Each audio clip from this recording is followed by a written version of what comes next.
Good day, everyone. Today, we will look into bacterial reproduction. Bacterial reproduction രണ്ട് തരത്തിലാണ് മെയിനായിട്ട് നടക്കുന്നത്, asexual reproductionും sexual reproductionും. Before we go into the details of asexual and sexual reproduction in bacteria, let us take a quick recap on the part 2 of microbiology that we have learned already. In part 2 microbiology, നമ്മൾ bacterial സെല്ലിന്റെ ultra structure നോക്കിയിരുന്നു. എങ്ങനെയാണ് ബാക്ടീരിയകൾ ഫ്ലജല്ലയുടെ അറേഞ്ച്മെന്റിന്റെ ബേസിസിൽ classify ചെയ്തിരിക്കപ്പെട്ടത് എന്ന് നമ്മൾ കണ്ടു. Bacterial cell വാളിന്റെ structure എന്താണെന്ന് മനസ്സിലാക്കി.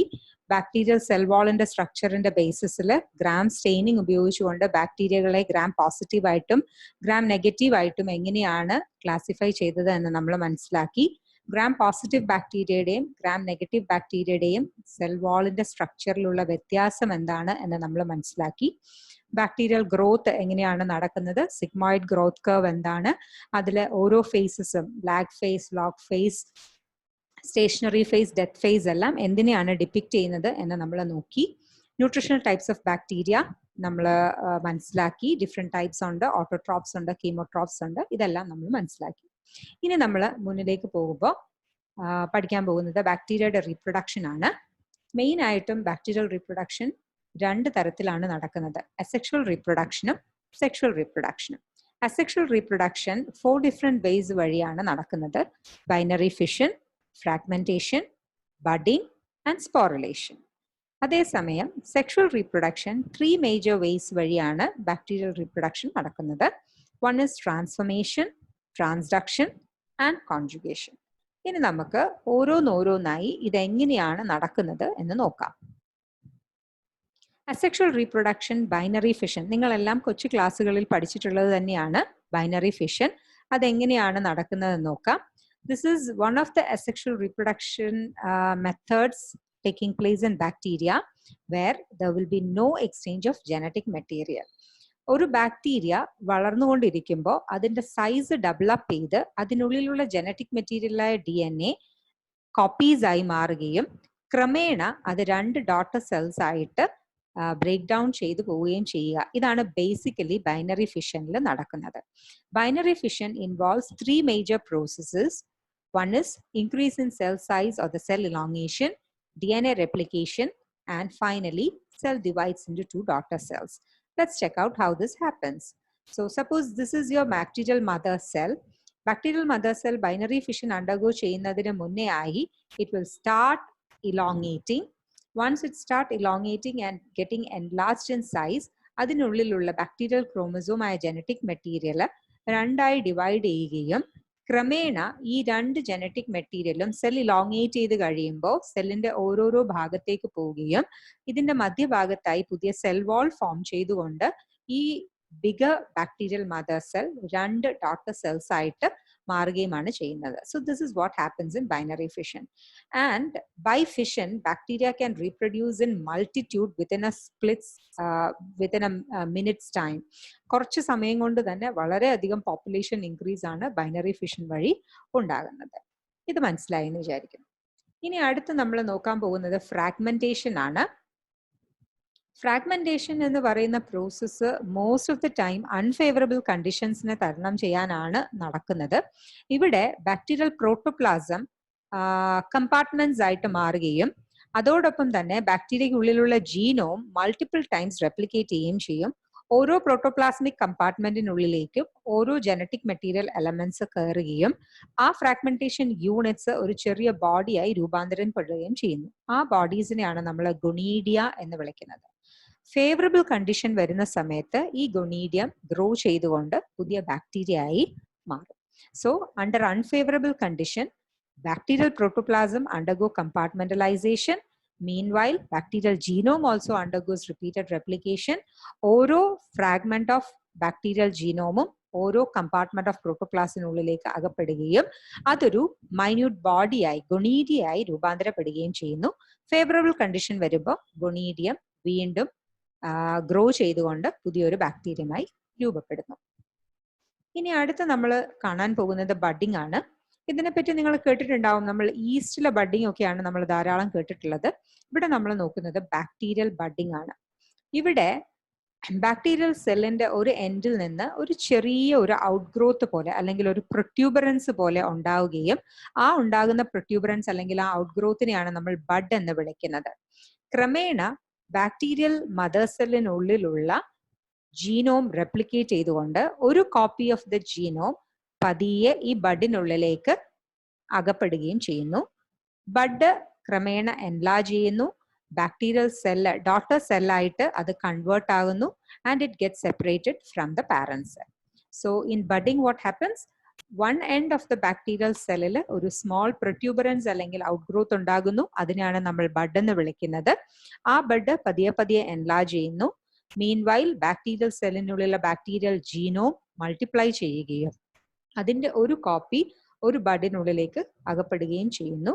ക്രമേണ ഈ bud along with the genome gets separated from the parent cell to become the daughter cell. This is how bacteria reproduces by bud.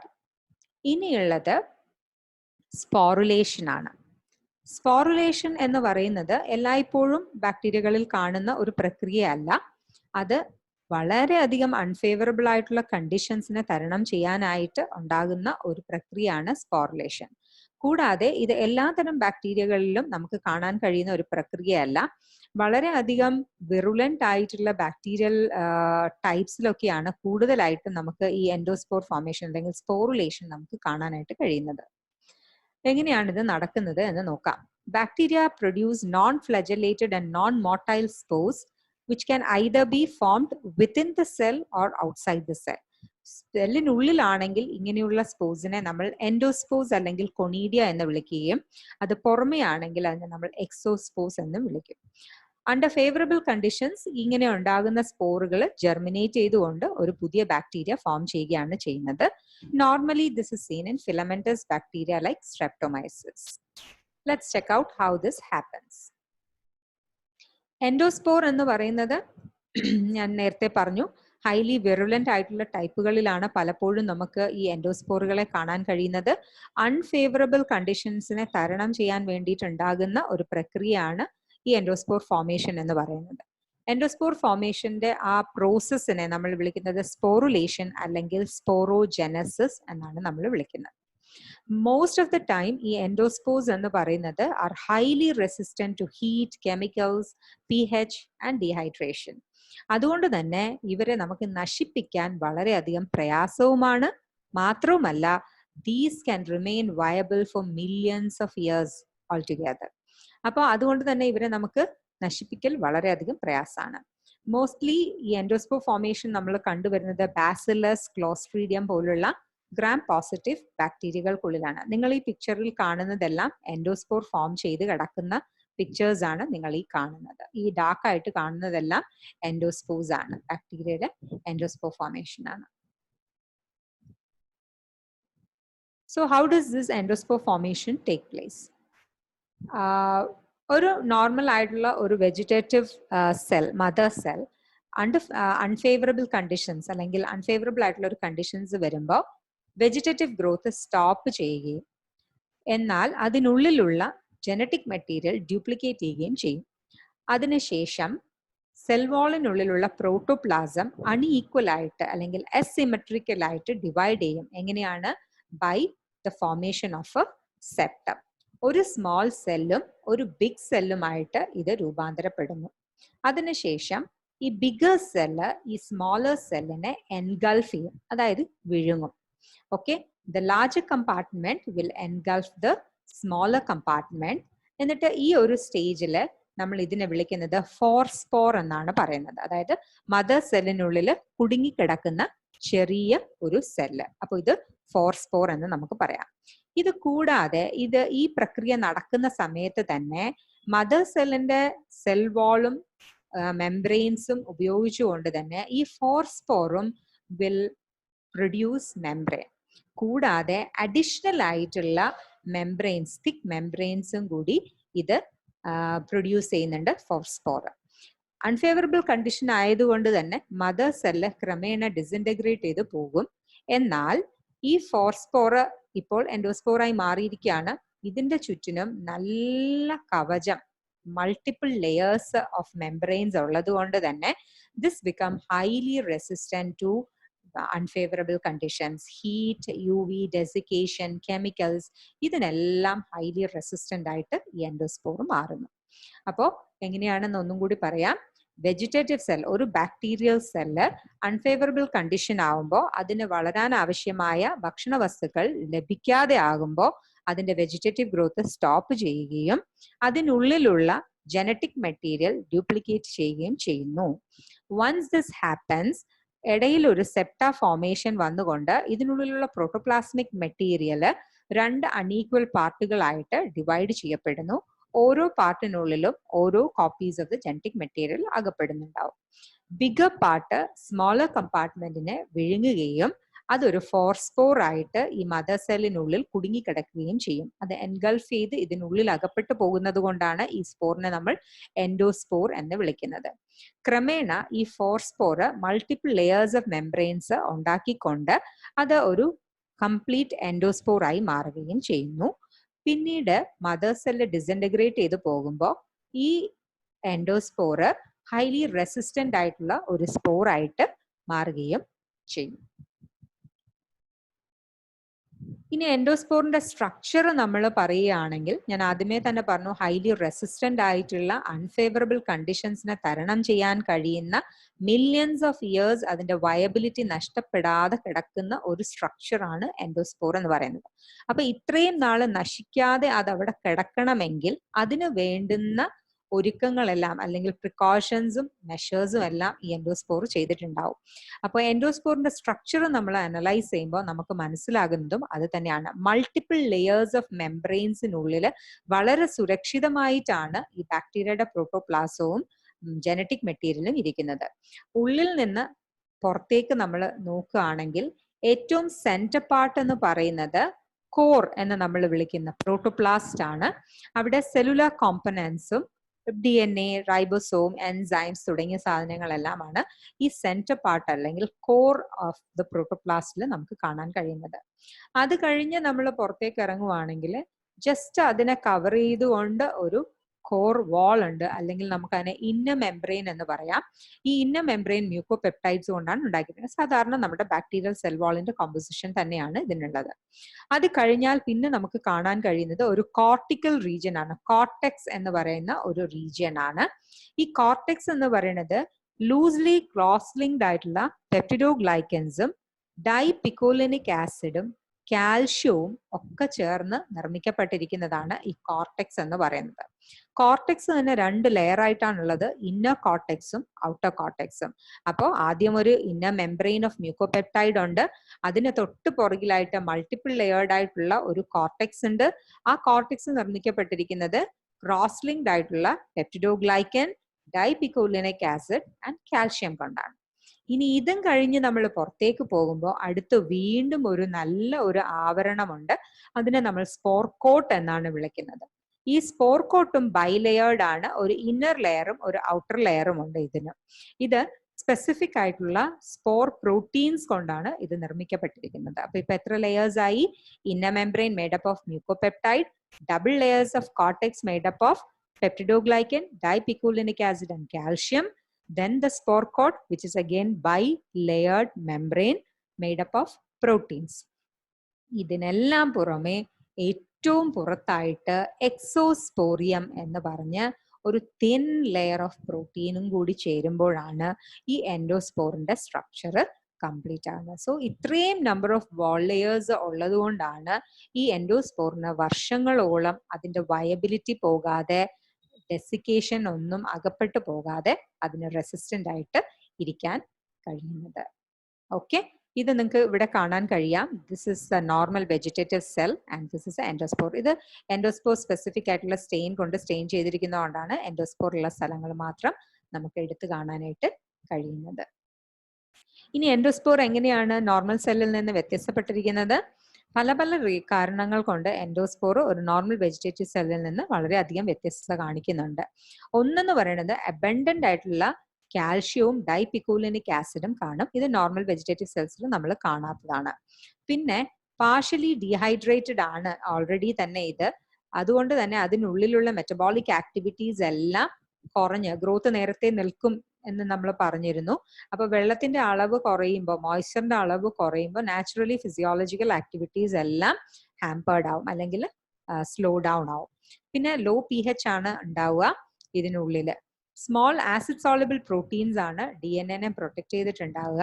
And these are used as energy sources during germination. എപ്പോഴാണോ favourable condition തിരിച്ചു വരുന്നത് ആ സമയത്ത് ഈ small acid soluble പ്രോട്ടീൻസിന്റെ സഹായത്തോടു കൂടി energy derive ചെയ്തുകൊണ്ടാണ് endospore germinate ചെയ്തുകൊണ്ട് ഒരു നോർമൽ ബാക്ടീരിയ ആയിട്ട് മാറുന്നത്. അപ്പോൾ എൻഡോസ്പോർ എപ്പോഴാണ് ഫോം ചെയ്യുന്നത്? During unfavourable conditions. ഇനി differentiation of the endospore back to A vegetative സെല്ലിനെയാണ് നമ്മൾ ജെർമിനേഷൻ എന്ന് വിളിക്കുന്നത്. അപ്പോൾ ഈ ജെർമിനേഷൻ നടക്കണമെങ്കിൽ പല ഡിഫറെന്റ് ഘട്ടങ്ങളായിട്ടാണ് ജെർമിനേറ്റ് ചെയ്യുന്നത്. ഇപ്പോൾ ഓൾറെഡി അത് പാർഷ്യലി ഡീഹൈഡ്രേറ്റഡ് ആയിട്ട് ഇരിക്കുന്നത് കൊണ്ട് മെറ്റബോളിക് ആക്ടിവിറ്റീസ് എല്ലാം സ്ലോ ഡൗൺ ആണ്, അല്ലെങ്കിൽ മെറ്റബോളിക് ആക്ടിവിറ്റീസ് ഇല്ലാതിരിക്കുന്ന ഒരു കണ്ടീഷനാണ്. അവിടെ നിന്ന് ഇതിനെ തിരിച്ച് ആക്ടിവേറ്റ് ചെയ്തുകൊണ്ട് ഇതിനെ മെറ്റബോളിക് ആക്ടിവിറ്റീസ് എല്ലാം റീസ്റ്റാർട്ട് ചെയ്യാൻ വേണ്ടിയിട്ട് ഇതിനെ പ്രേരിപ്പിക്കണം. അപ്പൊ ആ ഫസ്റ്റ് സ്റ്റെപ്പിനെയാണ് നമ്മൾ ആക്ടിവേഷൻ സ്റ്റെപ്പ് എന്ന് വിളിക്കുന്നത്. Heat acclimatised to respond to nutrient signals. Favourable condition ആകുമ്പോൾ നാച്ചുറലി ചുറ്റിനും വളരാനുള്ള ന്യൂട്രിയൻസ് ഒക്കെ വന്നിട്ടുണ്ടാവും. ആ ന്യൂട്രിയൻസ് വന്നിട്ടുള്ളപ്പോൾ ഒരു സിഗ്നൽ ഉണ്ടാവും. ആ സിഗ്നൽ കിട്ടിക്കഴിയുമ്പോൾ the endospore will start slowly അതിനുള്ളിലുള്ള മെറ്റബോളിക് ആക്ടിവിറ്റീസ് റെസ്യൂം ചെയ്യാൻ തുടങ്ങും. പിന്നെ ജെർമിനേഷൻ നടക്കണമെങ്കിൽ ഒരുപാട് എക്സ്ട്രാ ലെയേഴ്സ് ഓഫ് മെംബ്രെയിൻസ് ഉണ്ട്, അതെല്ലാം ഒന്നൊന്നായിട്ട് കൊഴിഞ്ഞു പോകണം. അപ്പോൾ ഡൈപിക്കോലിനേറ്റ്, കാൽഷ്യം, കോർട്ടെക്സ് ഇതെല്ലാം പതിയെ പതിയെ ഡീജനറേറ്റ് ചെയ്യും. പിന്നെ ഉള്ളത് ഔട്ട് ഗ്രോത്ത് ആണ്. വൺസ് ഈ ലെയേഴ്സ് എല്ലാം പോയി കഴിഞ്ഞു കഴിഞ്ഞാൽ പുറമേ നിന്നുള്ള മോയ്സ്ചർ അതിനുള്ളിലേക്ക് കടക്കുകയും റീഹൈഡ്രേഷൻ നടക്കും. റീഹൈഡ്രേഷൻ നടന്ന് വാട്ടർ കണ്ടന്റ് വന്നു കഴിഞ്ഞാൽ എന്താ ഉണ്ടാവുക? സ്റ്റോപ്പ് ചെയ്ത് വെച്ചിരുന്ന മെറ്റബോളിക് ആക്ടിവിറ്റീസ് എല്ലാം റീസ്റ്റാർട്ട് ചെയ്യും. അതിനോടൊപ്പം തന്നെ ന്യൂക്ലിക് ആസിഡ്സിന്റെയും പ്രോട്ടീൻസിന്റെയും ഒക്കെ സിന്തസിസ് നടക്കുന്നതോടുകൂടി ജെർമിനേഷൻ പൂർത്തിയായി എൻഡോസ്പോറിൽ നിന്ന് ഒരു ന്യൂ ബാക്ടീരിയ പുറത്തേക്ക് വരുന്നു. അപ്പോൾ ജെർമിനേഷനിൽ 3 മെയിൻ ആക്ടിവിറ്റീസ് ആണ് നടക്കുന്നത്. ആദ്യം ന്യൂട്രിയൻ സിഗ്നൽസ് കിട്ടിക്കഴിയുമ്പോൾ ആക്ടിവേഷൻ നടക്കും. ഈ ആക്ടിവേഷന്റെ ഭാഗമായിട്ട് ജെർമിനേഷൻ സ്റ്റാർട്ട് ചെയ്യാനുള്ള സിഗ്നൽസ് ആയിട്ട് ഓരോരോ വാൾ ലെയേഴ്സ് ആയിട്ട് ഡീജനറേറ്റ് ചെയ്തു പോകും. വെള്ളം ഉള്ളിലേക്ക് കടന്നുകൊണ്ട് റീഹൈഡ്രേഷൻ സ്റ്റാർട്ട് ചെയ്ത് അതിനുള്ളിൽ ഉറങ്ങിക്കിടന്നിരുന്ന മെറ്റബോളിക് ആക്ടിവിറ്റീസിനെ എല്ലാം റീസ്റ്റാർട്ട് ചെയ്തുകൊണ്ട് ന്യൂക്ലിക് ആസിഡ്സിന്റെയും പ്രോട്ടീൻസിന്റെയും ഒക്കെ സിന്തസിസ് നടക്കുന്നു. അതോടൊപ്പം ജെർമിനേഷൻ പൂർത്തീകരിച്ചുകൊണ്ട് എൻഡോസ്പോറിൽ നിന്ന് ഒരു പുതിയ ബാക്ടീരിയ പുറത്തേക്ക് വരുന്നു. ഇനി എൻഡോസ്പോർസ് നേരത്തെ പറഞ്ഞു വളരെയധികം ഹൈലി റെസിസ്റ്റന്റ് ആയിട്ടുള്ള ഒരു സാധനമാണ്. നൊട്ടോറിയസ് ആയിട്ടുള്ള ബാക്ടീരിയകളിലാണ് നമ്മൾ ഇതിനെ ധാരാളം കാണുന്നത്. ഇതിനെ നശിപ്പിച്ചു കളയൽ വളരെയധികം പ്രയാസമാണെന്ന് പറഞ്ഞു. അതുകൊണ്ട് തന്നെ ഇതിന് അധികം മെഡിക്കൽ സിഗ്നിഫിക്കൻസും ഉണ്ട്. വളരെയധികം നമ്മൾ ശ്രദ്ധ ചെലുത്തേണ്ടുന്ന ഒരു സാധനവുമാണ്. ടെറ്റനസ്, ബോട്ടുലിസം, ഗ്യാസ് ഗാംഗ്രീൻ പോലുള്ള അസുഖങ്ങളൊക്കെ ഉണ്ടാക്കുന്ന ക്ലോസ്ട്രിഡിയം ജീനസിൽ പെടുന്ന ബാക്ടീരിയകള് ധാരാളമായി എൻഡോസ്പോർ ഉണ്ടാക്കി കാണുന്നുണ്ട്. അതുപോലെ തന്നെ വേൾഡ് വാറിന്റെ സമയത്തൊക്കെ ബയോ ടെററിസം അല്ലെങ്കിൽ ബയോളജിക്കൽ വെപ്പൺസ് ആയിട്ടൊക്കെ യൂസ് ചെയ്തിട്ടുള്ള ഒരു സാധനമുണ്ട്, ബാസിലസ് ആന്ത്രാസിസ് എന്ന് പറയുന്നത്. അപ്പോൾ ആന്ത്രാക്സ് എന്ന് പറയുന്ന അസുഖമാണ് ഇത് ഉണ്ടാക്കുന്നത്. അപ്പോൾ ഇത് വളരെയധികം നൊട്ടോറിയസ് ആയിട്ടുള്ള സാധനമാണ്. ആ വേൾഡ് വാറിന്റെ സമയത്ത് യൂസ് ചെയ്തിട്ടുള്ള ഈ ബാസിലസ് ആന്ത്രാക്സിസ് ബയോ വെപ്പൺ ആയിട്ട് യൂസ് ചെയ്തതിന്റെ ആഫ്റ്റർ ഇഫക്ട്സ് എന്ന് പറയുന്നത് ജനറേഷൻസ് ആഫ്റ്റർ ജനറേഷൻസ് ഇപ്പോഴും ഇടയിൽ റിപ്പോർട്ടഡ് ആകുന്നുണ്ട്. അപ്പൊ അത്രയും തന്നെ നമ്മൾ മനസ്സിലാക്കണം, ഇത്രയും നൊട്ടോറിയസ് ആയിട്ടുള്ള ഒരു ടൈപ്പ്, അത്രയും എന്താ പറയാ റെസിസ്റ്റന്റ് ആയിട്ടുള്ള ഒരു ബോഡിയാണ് ഈ എൻഡോസ്പോർ എന്ന് പറയുന്നത്. നമ്മൾ ഇത്ര നേരം പഠിച്ചത് അസെക്ഷൽ റീപ്രൊഡക്ഷൻ ഓഫ് ബാക്ടീരിയ ആണ്. പെട്ടെന്നൊരു റീക്യാപ്പ് എടുക്കുവാണെങ്കിൽ 4 മെയിൻ ടൈപ്സിലാണ് ബാക്ടീരിയ അസെക്ഷലി റീപ്രൊഡ്യൂസ് ചെയ്യുന്നത്. there will be no genetic exchange of genetic material. ആദ്യത്തേത് ബൈനറി ഫിഷൻ ആണ്. നമ്മൾ കണ്ടു, സെല്ല് എൻലാർജ് ചെയ്യുന്നു, അതിനുള്ളിലുള്ള ജനറ്റിക് മെറ്റീരിയൽ ഡെവലപ്പ് ചെയ്യുന്നു, നടുവിൽ കൂടി ഒരു സെപ്റ്റ ഫോം ചെയ്തുകൊണ്ട് 2 ഡോട്ടർ സെൽസ് ആയിട്ട് മാറുന്നു. ഫ്രാഗ്മെന്റേഷൻ അൺഫേവറബിൾ കണ്ടീഷൻസിലാണ് ഉണ്ടാകുന്നത്. ഗൊണീഡിയ ഫോർമേഷൻ, പ്രോട്ടോപ്ലാസ്റ്റ് ഫ്രാഗ്മെന്റ് ചെയ്തുകൊണ്ട് അതിനുള്ളിലേക്ക് ഓരോരോ കോപ്പീസ് ഓഫ് ജീനോം കടന്നുകൊണ്ട് ഗൊണീഡിയ ഫോം ചെയ്യാണ് ഉണ്ടാവുക. ബഡിങ് എന്ന് പറയുമ്പോൾ ഒരു സ്മോൾ പ്രൊട്യൂബറൻസ് ഒരു സൈഡിൽ ഉണ്ടാവുകയും ക്രമേണ ജനറ്റിക് മെറ്റീരിയൽ കോപ്പീഡ് ആയിട്ട് ബഡിനുള്ളിലേക്ക് മൂവ് ചെയ്തുകൊണ്ട് ബഡ് മദർ സെല്ലിൽ നിന്ന് ഡിറ്റാച്ച് ആയി ന്യൂ ഡോട്ടർ സെല്ലായിട്ട് മാറുന്നു. സ്പോറുലേഷൻ എന്ന് പറയുന്നത് അണ്ടർ അൺഫേവറബിൾ കണ്ടീഷൻസിലാണ് ഉണ്ടാകുന്നത്. ഹൈലി റെസിസ്റ്റന്റ് ആയിട്ടുള്ള ബാക്ടീരിയകളിലാണ് നമുക്ക് ഈ സ്പോറുലേഷൻ എന്ന് പറയുന്ന ഈ പ്രക്രിയ നമുക്ക് കാണാനായിട്ട് കഴിയുന്നത്. നോൺ ഫ്ലജലേറ്റഡ് നോൺ മോട്ടൈൽ ആയിട്ടുള്ള സ്പോറുകളാണ്. It can either be endospores or exospores. അതിൽ എൻഡോസ്പോസ് ആണ് വളരെയധികം നൊട്ടോറിയസ് ആയിട്ടുള്ളത്. ബോട്ടുലിസം, ആന്ത്രാക്സ് ഒക്കെ പോലെയുള്ള അസുഖങ്ങൾ ഉണ്ടാക്കുന്ന ബാക്ടീരിയകളിൽ നമ്മൾ ഈ എൻഡോസ്പോസിനെ ധാരാളമായി കാണുന്നു. In the next upcoming videos, microbiology part 3a and 3b, we will be discussing about the sexual reproduction in bacteria, and we will discuss about transduction, transformation and conjugation.